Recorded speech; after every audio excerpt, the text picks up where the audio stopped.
most common calls that we get is that they hear water running around their toilet.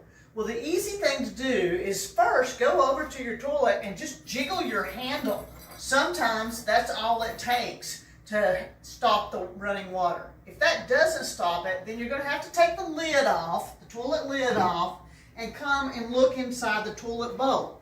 Now inside the toilet bowl there's a flapper, and sometimes when that flapper's stuck up, that is what keeps the water running. So it could be the chain is stuck under it, or the chain has come off of the handle and you just snap that right back on. Another thing could be is that the hose has come off of the connectors and you just put those back in. And that will get the water back in place the way it's supposed to be. The reason you want to do this is two things. One is if there's constant running water, that's going to make your water bill go up. The other is we want to be good stewards of our environment and make sure that we use our water wisely.